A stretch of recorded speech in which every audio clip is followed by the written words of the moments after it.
창세기 6장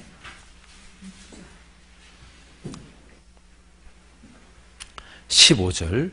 그 방주의 제도는 이러하니 장이 300규빗, 광이 50규빗, 고가 30규빗이며 거기 창을 내되 위에서부터 한 규빗 내고 문은 옆으로 내고 상중하 3층으로 할지니라. 자, 이거 한번 봅시다. 자, 노아 홍수가요, 꾸며낸 이야기라면 노아는 4,400년 전 사람인데 전 세계 짐승들이 들어갈 수 있는 숫자, 짐승 들어갈 수 있는 방주의 크기를 계산할 수 있을까? 여러분, 이게 가능할까요? 불가능할까요? 예? 불가능합니다. 왜냐하면 이 방주에 짐승들이 들어가야 되거든요. 봐봐요.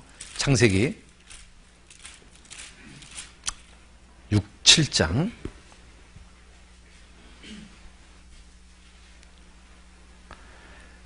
2절. 너는 모든 정결한 짐승은 암수 7씩, 부정한 것은 암수 2씩 4개로 취하여 공중의 새도 암수 7씩 취하고. 짐승들이요, 이 방주로 이렇게 들어가는 거예요. 19절, 창세기 6장 19절 똑같이 읽어봅시다. 혈육 있는 모든 생물을 너는 각기 암수 한 쌍씩 방주로 이끌어들여 너와 함께 생명을 보존케 하되. 그러면 자, 노아가요, 전 세계 짐승들의 숫자를 알아야 되고 걔네 들어갈 수 있는 방주의 크기를 계산해야 되는데 노아가 그걸 어떻게 계산합니까? 그런데 정말 이 방주의 사이즈가 이게 짐승이 들어갈 수 있는 크기가 될까? 그러면 다 할 수 있을 텐데. 자, 그래서 한번 계산을 해봤습니다. 표유류가요 3,000종, 파충류가 5,500종, 양서류가 1,100종, 조류가 8,000종입니다. 근데 암수 한 쌍씩 들어가니까 곱하기 2하면 35,200마리가 최소한 들어간 겁니다.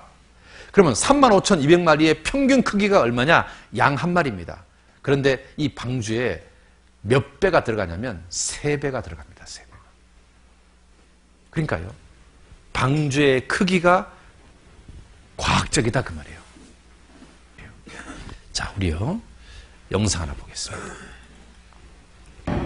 실제로 노아 홍수와 비슷한 신화는 전 세계에 두루 존재한다. 고대 메소포타미아의 길가메시 서판에도 노아 홍수와 거의 같은 내용이 기록됐고, 하와이 원주민들도 노아 홍수 전설이 있다. 이름까지 흡사하다. 중국 묘족의 구전설화는 더욱 놀랍다. 노아라는 이름뿐만 아니라 창조와 타락, 대홍수에서 바벨탑 사건까지 창세기와 일치한다. 한자를 통해서도 노아 홍수 이야기를 엿볼 수 있다. 배선자다. 배주와 8팔, 입구로 구성된 이 한자는 방주에 탄 노아의 8식구를 뜻하고 있다. 물 따라 내려갈 연도 마찬가지다. 방주는 조형장치가 없기 때문에 그저 물 따라 내려갔다는 표현이 딱 들어맞는 것이다.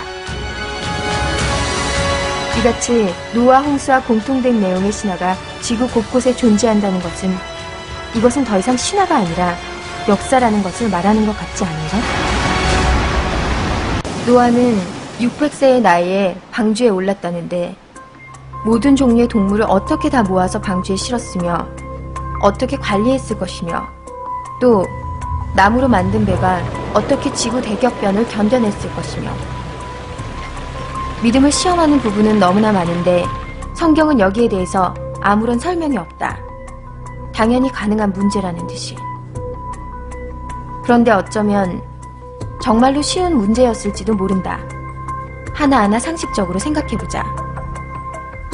먼저 그 많은 동물이 어떻게 방주에 다 탔냐 하는 문제다. 방주는 길이 135m, 폭이 22.5m, 높이 13.5m의 3층 구조물이다. 한 층이 900평 되는 3층짜리 건물인 셈이다. 방주에 탄 동물은 호유류 3,500종, 파충류 5,500종, 조류가 8,600종이다. 물에서 살 수 없는 동물들이다. 총 17,600여 종인데 한 쌍씩 탔다면 35,200마리 정도 된다. 이 동물들의 평균 크기는 양 정도다. 그런데 방주에는 양이 무려 12만 5천 마리 이상 들어갈 수 있다. 즉, 모든 종의 동물이 3쌍씩 들어갈 수 있다는 말이다. 만약 새끼들이었다면 훨씬 더 많이 태울 수 있다. 그러면 이 동물들은 어떻게 방주로 몰려왔을까? 모든 동물은 인간에게 없는 특수한 감각이 있다. 바로 이 초감각으로 자연재해를 예측해 대피하기도 하고 귀소 본능으로 정확히 제자리에 돌아오기도 한다.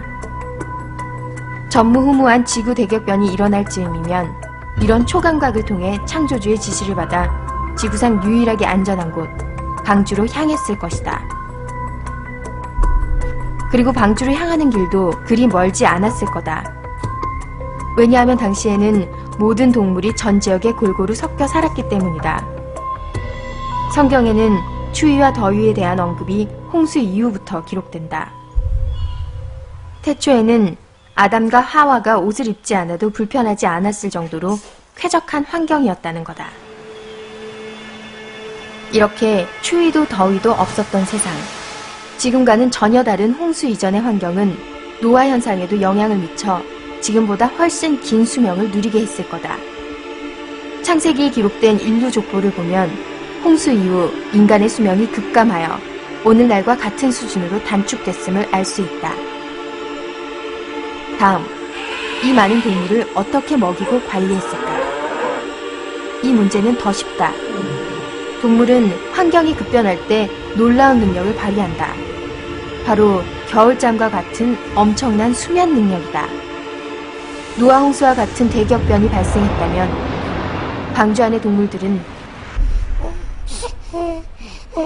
죽은 듯이 자고 있었을 거다. 끝으로 믿음의 가장 큰 걸림돌, 방주 자체에 대한 궁금증이다. 과연 나무로 만든 방주가 지구 대격변으로부터 안전했을까? 실제로 실험을 해봤다. 1992년 한국해양연구원에서 방주의 안정성을 실험한 것이다. 선박의 안전에 가장 중요한 3가지 요건, 구조적 안정성, 복원성, 내향성을 테스트했는데 결론은 성경에 기록된 방주의 비율 10대 1.7대 1이 가장 안전한 값이라는 것이었다. 이 방주는 30m 쓰나미에도 안전하다는 결과가 나왔다. 이 결과는 당시 매스컴에 발표되기도 했다. 4,500년 전, 그 옛날에 가장 안전한 방주의 규격을 어떻게 알았을까? 우리가 알 수 있는 사실은 이 숫자가 창조주 하나님으로부터 나왔다는 것뿐이다.